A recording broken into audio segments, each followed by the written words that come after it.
level, man, male, has an innate need to share the riches of his masculinity with woman and to be completed in turn by her gift of femininity. Now, as we have heard today, I'm sure, and yesterday, Adam and Eve were called to the closest communion possible, the one-flesh union of marriage. And also, if you've heard, original nakedness was a sign that before sin, they could share the most complete communion possible.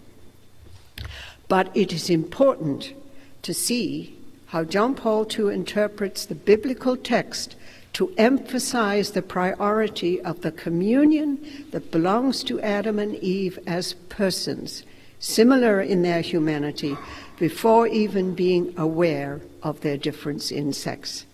Although, of course, that sexual differentiation belongs to them constitutively. So their first awareness of each other is as brother and sister. This is a virginal communion in their humanity.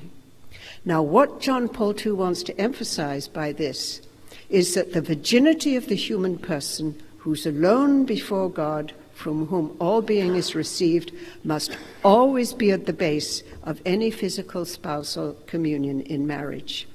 And it's the priority of this virginal communion that pertains in the marriage of Mary and Joseph.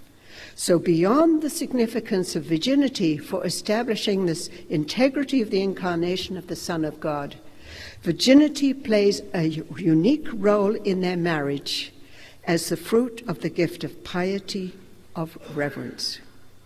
Now, St. Joseph was heir to the whole Old Testament tradition arising from Genesis.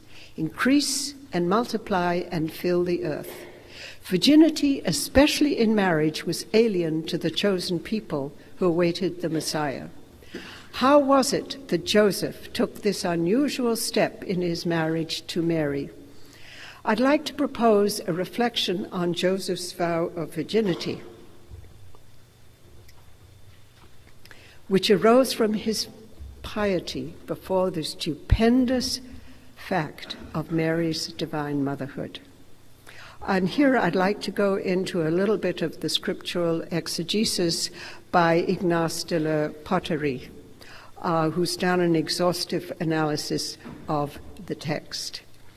And this is how he translates the text. But Joseph, her spouse, who was a just man and who was unwilling to unveil her mystery, resolved to secretly separate himself from her. But as he devised this plan, behold, an angel of the Lord appeared to him in a dream and said to him, Joseph, son of David, do not fear to take Mary your spouse into your home, for certainly that which has been begotten in her comes from the Holy Spirit. And de la Poterie wants to emphasize three words in the Greek. One is the just. Joseph was a just man. The second is unveil the mystery. And the third is to separate from her. I'm not going to give you all this detail because it's a lot. You can read it later. But really what he wants to point out is that the usual interpretation is that just is strictly in the legal sense, that he would rather put Mary away than have her stoned. And there is another interpretation which interprets just as good. Joseph was suspicious, he had a good heart and doesn't want to embarrass Mary. But that is not at all, just is never translated as good. But the third and more biblical translation of just, dikaios, is being in right relationship with God. Now, this has a different meaning for the Greeks. For them, it was mainly a social virtue of not transgressing the rights of others. And I think that's, you probably recognize that as our secular understanding. Justice means just not transgressing the rights of others. But the biblical meaning has to do, above all, with man's relationship with God and his walk with him. So this is the justice of Joseph. And so de la Potterie prefers to take Joseph's justice in this sense, and said he wished to distance himself. He knew of Mary's conception by divine intervention, and he wished to distance himself as unworthy of her. Just as Peter, after the miracle of the fishes, said to the loaves, "Depart from me, for I am a sinful man," Joseph did not want to unveil the mystery, so he proposed to separate himself from Mary. So de la Potterie interprets Joseph as being full of religious awe before the mystery which is accomplished in Mary. He withdraws from her out of reverence. And he points to other places in Scripture that the expression is used. The one to Mary by the angel, "Do not fear, be without fear, Mary." It's a holy fear, which is often expressed in the Bible at a direct intervention of God. And this was widely accepted, this interpretation, in patristic times. And de la Potterie sums up the significance of this episode for all Christians as pertinent to our theme. Joseph, the spouse of Mary, by his attitude of faith, humility, and respect, furnishes us the example of the very first acceptance of this mystery. Thus, his comportment becomes a model for all believers, especially today. He goes on to say that discussion of Mary's virginal conception is confined all too often to the physical aspects to raise doubt. Joseph's attitude of reverence points rather to the mystery of God. In just the same way, it is reverence for the mystery of conjugal love within the sweep of salvation history that John Paul II wants to highlight in these last few pages on Humanae Vitae and a conjugal spirituality. So he turns to the text of Humanae Vitae, and we can see from this exegesis that the correct translation of words is important. Janet Smith has pointed out the Latin word munus, which appears in the very first line of Humanae Vitae, is central to understanding the encyclical. The word has several meanings, from reward, honor, gift, to responsibility, task, office, function. Matrimony itself means the gift or duty of motherhood. Too often in English, munus as duty is emphasized over the translation as reward or mission. Dr. Smith translates the munus of transmitting life in Paul VI encyclical as service to God the Creator. It is a mission God has given to married couples. And she cites a key passage from the Vatican Council II, a document, Gaudium et Spes. Let all be convinced that human life and the munus of its transmission are realities whose meaning is not limited to the horizons of this life only.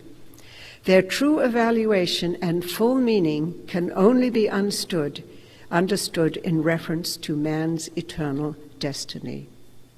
For the Christian married couple, love and life constitute their saving mission in the church and for the church.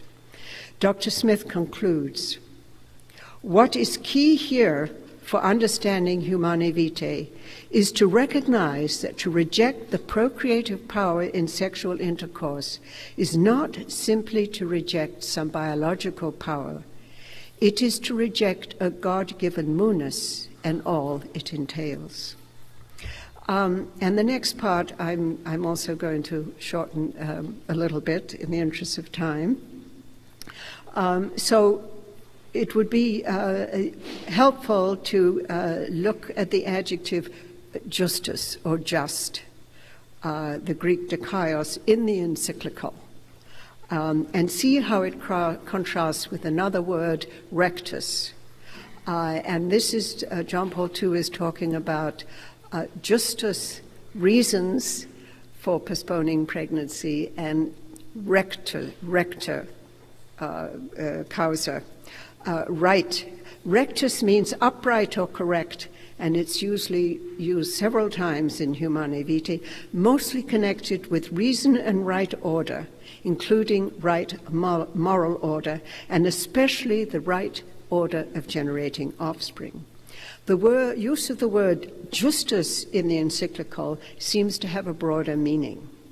And again, I'm not going to go through all the times that it appears, but it does seem to have this broader meaning of looking at procreation in terms of its context in salvation history. The spouse is called to love with a total love.